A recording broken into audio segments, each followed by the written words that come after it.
Good morning, everybody. It's John Morris again, back with another installment, if you want to call it that, of Continental Fireworks. Going to just show a little more information slowly here, and then go to talking about yesterday being an anniversary, February 5th, 1971. Young man died out there. This is the explosion report here, police report. These are his paperwork, tax papers. This is information about insurance money from Liberty Mutual for a wrongful death that went to a bank in Winchester with the names of people who worked there at the time. Those came from these two ladies here that responded to me, one being the wife of the young man here that passed, the other being the daughter that was born on the 4th of July of that year.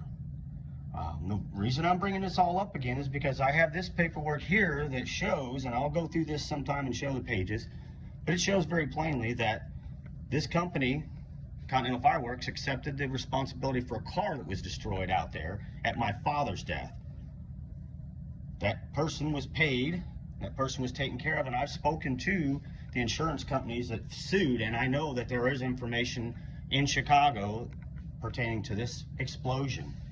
This, on the other hand, Mr. Costello, there's absolutely nothing except what his family shared with me, what his family has here. It was not mentioned in any of this, not told to anyone. I want to show one of the things here is the 7,600 pounds of explosives in a plant that never had permits and should have never been able to buy it. On this picture, I'm going to go one of my walks here very soon. Back here is a creek. There is a cabin here that has a little placard on it that says Don's Place, and in that creek is a truck that some young people were driving, and they were told to get out of that truck and leave it be because there are explosives in that creek. Now, I can also tell you that while I was doing my investigations here and letters I wrote, I was taken by a farmer to that same area and told the same thing.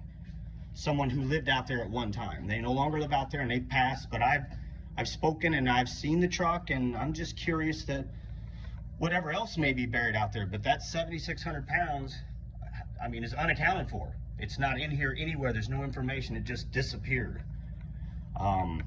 Again, I just want to show these things, and I'm going to take a walk out here, and I'm going to show there's also back here a bunker that I'm going to show that was never taken out. It was just simply emptied.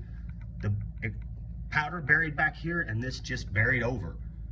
Just buried over. I can show you there are buildings back here, all of these. I can show you the buildings that are still there. Nothing was done on the property to remove any of this. Back here, to take any of this out, scour the ground, any of that. The EPA has no idea that any of that happened out there in 1971. And they had strict rules about an explosion like that. And I just want to come back to this and point again to this, that the state fire marshal and they had no records in theirs. And yet, again, the director lived down, let me point it down here this way and back this way, right back here. Stone's throw from there, literally. So again, I want to thank the young man's family that reached out to me, gave me the information, and as well have done other things to help me in my investigations. I'm sorry that we have the connection that we do. I'm truly sorry, but I'm thankful that they reached out like they did and they gave me the information and allowed me to share it, because her father's death was never talked about, never told about. And this is people who were supposed to be protecting the community. They were protecting their own, and that's all they were doing. And I'm very curious about this because I will, with their permission or with their help, will dig into finding out about this insurance from Liberty Mutual. They are survivors. I may not be, but I can show them how to do it. I learned. Again, thank you very much. This is John Morris. I appreciate everything, all the people who are watching. If anyone wants to reach out to me, please do, because a lot have, and I appreciate that. Thank you very much, and goodbye.